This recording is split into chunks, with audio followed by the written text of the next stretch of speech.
Hello students, इस video में हम 9th स्टैंडर्ड का अलजेब्रा का क्वेश्चन पेपर डिस्कस कर रहे हैं।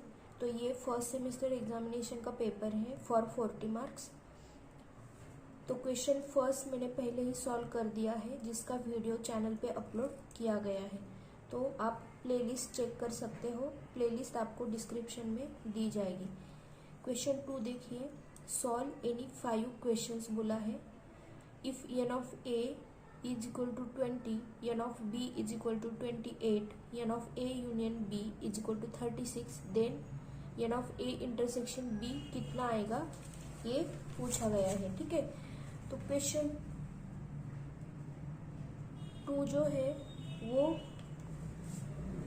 बहुत ही इजी क्वेश्चन है, क्योंकि ये फॉर्मूला बेस्ड है। ठीक है, आपको क्या वैल्यू दी है, n of a is equal to 20, n of b is equal to 28, n of a union b is equal to 36 and find क्या करना है आपको, n of a intersection b।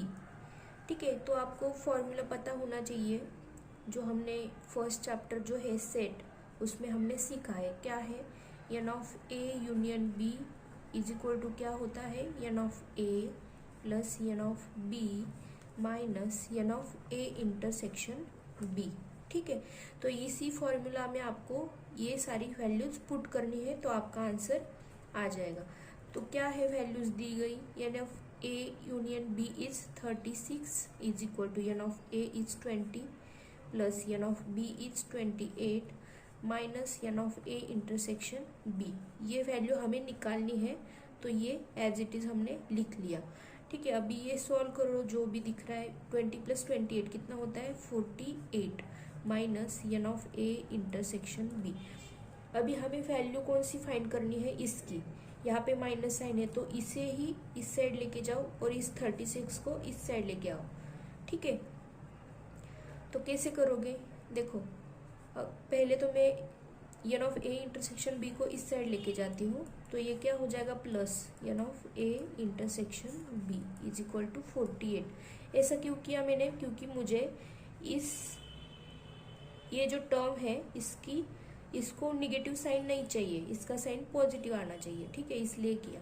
अभी क्या करना है आपको, ये वैल्यू फाइंड करनी है, तो इस 36 को दूसरी साइड लेके जाओ, तो क्या हो जाएगा, 36 इस साइड आके माइनस हो जाएगा, क्योंकि यहाँ पे प्लस हो रहा है, तो ये माइनस हो गया। 48 माइनस 36 कितने होते हैं, 12। तो n of a intersection b की वैल्यू क्या आ गई आपकी, 12। तो ये होगा आपका आंसर क्वेश्चन 1 का। Question 2, decide whether set A and B are equal sets, give reason for your answer. Okay, अभी ये जो सेट दिए गए हैं वो इक्वल है या नहीं, ये हमें चेक करना है। तो कैसे चेक करेंगे, पहले तो इन्हें लिस्टिंग मेथड में लिखना होगा, मतलब हमें लिस्ट बनानी होगी इनमें, इन सेट में जो भी एलिमेंट्स आएंगे उसकी। तो देखो क्या दिया है, ए इज इवन प्राइम नंबर्स। तो हम प्राइम नंबर किसे बोलते हैं, ऐसे नंबर जिससे 1 और वो नंबर छोड़ के किसी और नंबर से डिवाइड नहीं किया जा सकता। ठीक है, सपोज हमने 1 से 5 तक के नंबर्स ले लिए, मैं प्राइम नंबर्स आपको एक्सप्लेन कर रही हूँ यहाँ पे। तो 1 को हम यहाँ पे डिवाइजर लिखेंगे, इन नंबर्स के डिवाइजर। ठीक है, तो 1 को किस नंबर से डिवाइड किया जा सकता है, 1 से ही डिवाइड किया जा सकता है। 2 को 1 से कर सकते हो और 2 से कर सकते हो। इसका मतलब क्या हुआ, हम 1 से हर एक नंबर को डिवाइड कर सकते हैं, और जो नंबर होता है आपका वो खुद से डिवाइड हो सकता है, इसलिए यहाँ पे हमने 2 लिया। 2 को डिवाइड कर सकता है। ठीक है, अब यहाँ पे 1 3 को भी डिवाइड करेगा, और 3 को दूसरा कौन सा नंबर डिवाइड कर सकता है, खुद 3। ठीक है, 4 का कैसे होगा, यहाँ पे 1 डिवाइड कर सकता है, 4 खुद डिवाइड कर सकता है। ये तो हर नंबर के लिए है, मतलब 1 डिवाइड करेगा और वो नंबर इटसेल्फ खुद को डिवाइड करेगा। ठीक है, अभी 4 को और एक नंबर डिवाइड करता है, वो कौन सा है, 2। यहाँ पे एक एक्स्ट्रा नंबर मिल गया हमें, ये 2 नंबर छोड़ के, 1 एंड द नंबर इटसेल्फ छोड़ के एक नंबर एक्स्ट्रा मिल गया। यहाँ पे 5 को कौन डिवाइड करेगा, 1 डिवाइड करेगा और 5 इटसेल्फ, ठीक है। तो इस तरह से देखो, यहाँ पे अगर आप देखोगे तो मैंने क्या बोला कि 1 और द नंबर इटसेल्फ छोड़ के अगर दूसरा कोई नंबर मिल रहा है जो आपके नंबर को डिवाइड करेगा तो वो हो गया कंपोजिट नंबर। और फिर प्राइम नंबर कौन से हुए, जिसको 1 और वो नंबर खुद छोड़ के दूसरे किसी भी नंबर से डिवाइड नहीं किया जा सकता, वो नंबर हो गए प्राइम नंबर्स। तो यहाँ पे 1, 2, 3 और 5, 1, 2, 3 और 5 ये हो गए हैं आपके प्राइम नंबर्स। और 4 प्राइम नंबर नहीं है, क्यों?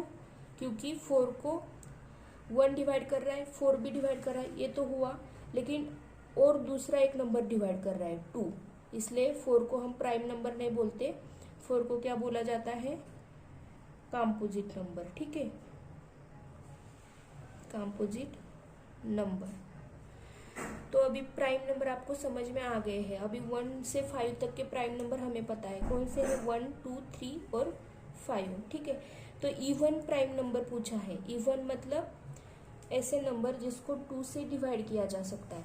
तो देखो यहाँ पे एक ही नंबर है, इवन प्राइम नंबर 2, तो ए को हम कैसे लिख सकते हैं, 2, क्योंकि प्राइम नंबर्स में इवन बस 2 ही है, ठीक है। तो ये सेट आ जाएगा 2।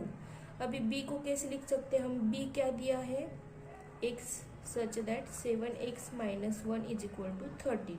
तो अभी क्या करेंगे हम, इस 7x - 1 = 13 को सॉल्व कर लेंगे, क्योंकि हमें क्या चाहिए, x की वैल्यू चाहिए। तो यहाँ पे क्या आ जाएगा, देखो 7x = x की वैल्यू फाइंड करनी है हमें, इसलिए -1 को इस साइड लेके जाओ, क्या हो जाएगा, प्लस।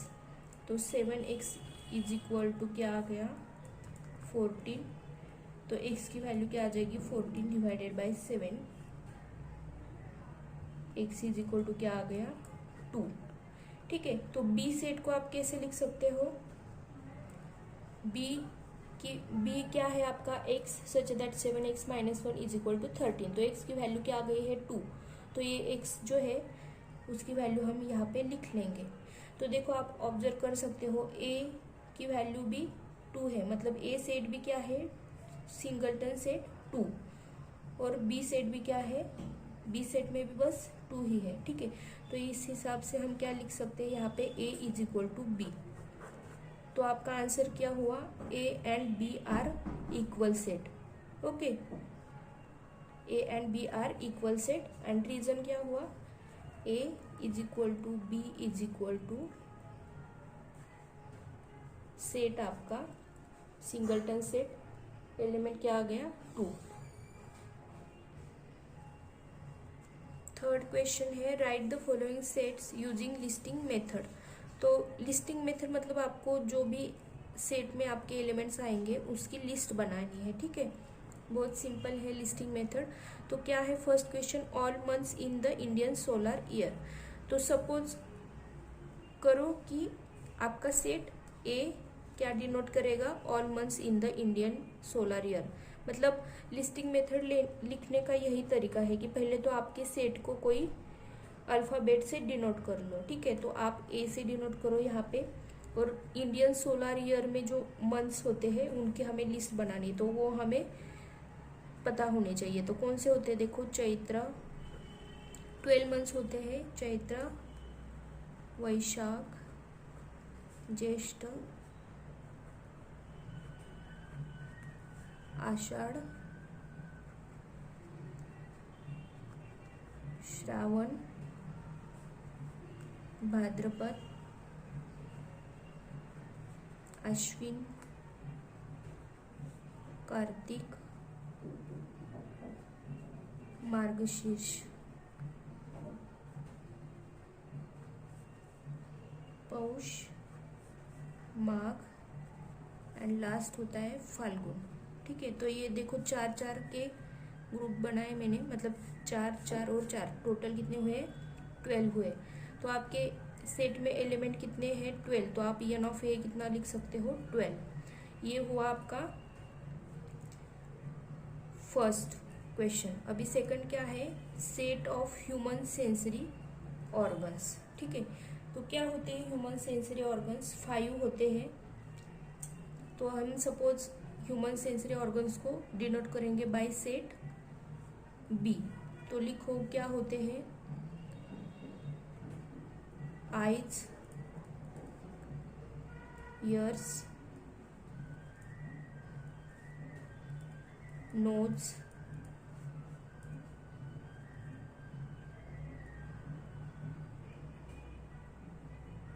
स्किन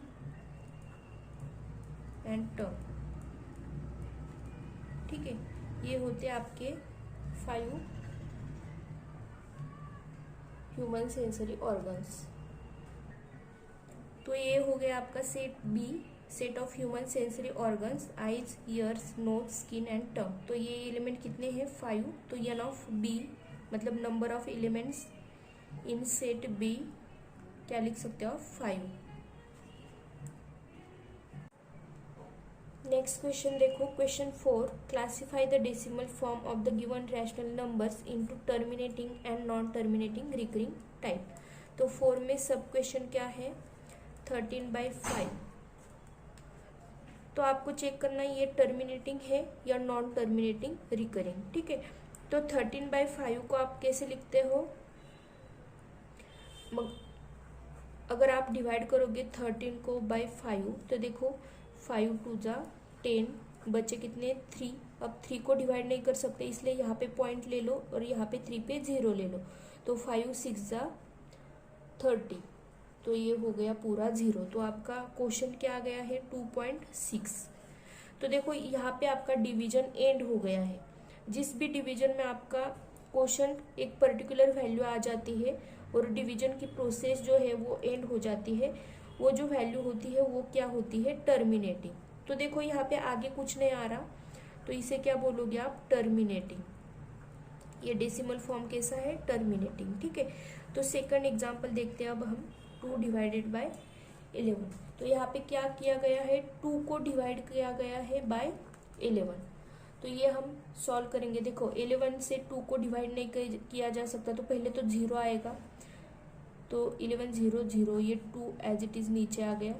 अभी 2 को भी डिवाइड नहीं कर सकते तो हम अब पॉइंट लेंगे यहाँ पे और यहाँ पे 2 पे 0 ले लेंगे। तो 11 1 जा 11, मतलब 1 का क्वोशंट लेके हम डिवाइड कर सकते हैं। तो बचे कितने 9। अब फिर से 9 पे 0 ले लो क्योंकि 9 को डिवाइड नहीं किया जा सकता 11 से। तो 11 8 जा 90 आ गया, 11 8 जा 88 आ गया, सॉरी। तो बचे कितने 2। अभी 2 को डिवाइड नहीं किया जा सकता इसलिए यहाँ पे 0 ले लो फिर से 2 पे, तो 20 आ गया। तो अब 1 से 1 क्वोशंट लेके डिवाइड कर सकते हो, तो -11 हो गया, बचे कितने 9। फिर से 9 पे 0, फिर से 8 से डिवाइड होगा, यहाँ पे आ जाएगा 88 और यहाँ पे बचेगा 2। इस तरह से ये प्रोसेस क्या है आपकी चलती ही रहेगी, मतलब यहाँ पे 1818 आगे आता ही रहेगा। ठीक है, तो आपका ये वैल्यू क्या आ गई, 0.181818। इस तरह से 18 रिपीट होता जा रहा है। ठीक है, तो ये टर्मिनेटिंग है क्या, दिख रहा है हमें, नहीं है, तो इसे क्या बोलोगे आप नॉन टर्मिनेटिंग। और क्या दिख रहा है आपको कि 18 रिपीट हो रहा है, तो 18 रिपीट हो रहा है इसलिए इसे क्या बोलोगे आप, रिकरिंग। ठीक है, जो रिपीट होता है उसके लिए वर्ड क्या है, रिकरिंग। और ये टर्मिनेट नहीं हो रहा इसलिए इसे क्या बोलेंगे हम, नॉन टर्मिनेटिंग। तो non terminating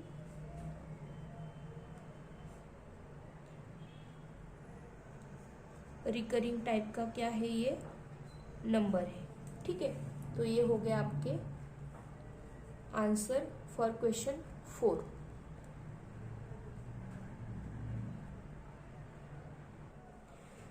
next question, question 5, right the following rational numbers in p/q form. तो रैशनल नंबर क्या दिया है आपको, 0.6 के ऊपर क्या दिया है, डॉट। इसे आपको क्या करना है, p/q के फॉर्म में लिखना है। तो इस टाइप के एग्जाम्पल सॉल्व करने का एक ही तरीका है, क्या करना होता है आपको, तो पहले तो देखो 0.6 और इसके ऊपर डॉट है, इसका मतलब क्या है कि 6 रिपीट हो रहा है इस तरह से, ठीक है। तो अभी पहले तो क्या करोगे आप, 0.6 को x कंसिडर करोगे, 0.6 इसको एक x कंसिडर करोगे। अब क्या करना है आपको, 10 से इसे मल्टीप्लाई कर लेना है। तो ये क्या आ जाएगा, देखो 0.6 डॉट क्या है, 0.6666। अभी इसे 10 से मल्टीप्लाई करोगे इसको, तो ये पॉइंट आपका राइट साइड में शिफ्ट हो जाएगा। क्या आ जाएगा यहाँ पे, 6.666 इस तरह से। तो इसे कैसे लिख सकते हो आप, 6.6 और उसके ऊपर डॉट, यहीं पे डॉट नहीं देना है, पॉइंट है आपका बीच में, डेसिमल के बाद जो नंबर आएगा वो रिपीट हो रहा है क्या ये देखना है, और उस हिसाब से उस पे पॉइंट देना है, ठीक है। तो ये हो गया। अभी जो ये वैल्यूज आपको मिली है x और 10x की, तो आपको क्या करना है, सपोज इसे 1 बोला और इसे 2, तो आपको सब्सट्रैक्ट करना है 2 में से 1 को, ठीक है। तो सब्सट्रैक्ट कर लो, 10x लेफ्ट साइड में से लेफ्ट साइड सब्सट्रैक्ट करोगे, 10x से x सब्सट्रैक्ट कर लो, और 6.6 डॉट से 0.6 को सब्सट्रैक्ट कर लो। तो 10x माइनस x कितना बचा, 9x। यहाँ पे 6.6 डॉट माइनस 0.6 डॉट, ये 6 गया, यहाँ पे आया 0, ये डेसिमल, यहाँ पे 6 माइनस 0 कितना हुआ, 6। तो बचा कितना, 6। अभी x की वैल्यू फाइंड करनी है, तो 9 को इस साइड लेके जाओ, यहाँ पे 3 से डिवाइड कर सकते हो, 3 2 = 6, 3 3 = 9। तो ये वैल्यू क्या आ गई है, 2/3। तो x क्या आ गया आपका, 2/3, और x क्या लिया था आपने, 0.6 डॉट, यानी कि आपने 0.6 डॉट, मतलब ये जो डेसिमल फॉर्म में जो नंबर दिया गया है उसे आपने 2/3 के फॉर्म में लिख लिया। यही है आपका p/q फॉर्म, मतलब ये आपका रैशनल फॉर्म है, ठीक है। क्वेश्चन 6 क्या है, classify the given pair of shirts into like shirt and unlike shirts, ठीक है। तो √52 एंड 5 √13 ये दो नंबर्स आपको दिए हैं। तो देखो लाइक शर्ट्स क्या होते हैं, p√a एंड q√a, इस टाइप के शर्ट्स लाइक शर्ट्स होते हैं। तो आप बोलोगे इसमें सिमिलर क्या है, तो रूट जो है उसके अंदर का जो नंबर है वो सेम होना चाहिए, तो उन्हें आप क्या बोलोगे, लाइक शर्ट्स। और अगर सेम नहीं है यहाँ पे तो वो हो जाएंगे अनलाइक शर्ट्स, ठीक है। तो अब √52 को हम सिंप्लीफाई कर लेते हैं, मतलब छोटे नंबर्स में कन्वर्ट करेंगे, इसे छोटे नंबर्स में कन्वर्ट करेंगे। तो 52 को 4 × 13 लिख सकते हैं। देखो याद रखना है आपको, आप जब 52 को दो नंबर्स के मल्टीप्लिकेशन में लिख रहे हो तो उनमें से एक नंबर आपका स्क्वायर नंबर होना चाहिए, ठीक है। तो अभी इनको रूट सेपरेट कर लो, तो √4 क्या होता है, 2, और √13 आप नहीं लिख सकते उसको, 13 का रूट आपको पता नहीं है तो उसे एज इट इज लिखो। 4 का रूट क्या होता है, 2। तो ये हो गया √52 को आपने कैसे लिख लिया, 2√13। और आपका दूसरा नंबर तो आपको सिंपल वे में दिया गया ही है, 5√13। तो देखो अगर कंपेयर करोगे 2√13 एंड 5√13 को, तो देखो यहाँ पे आपको इक्वल नंबर्स दिख रहे हैं। तो ये क्या हो गया आपके लाइक शर्ट्स, ठीक है। तो इस तरह से हमने ये क्वेश्चन 2 कंप्लीट कर लिया है। नेक्स्ट वीडियो में हम क्या करेंगे, क्वेश्चन 3 सॉल्व करेंगे।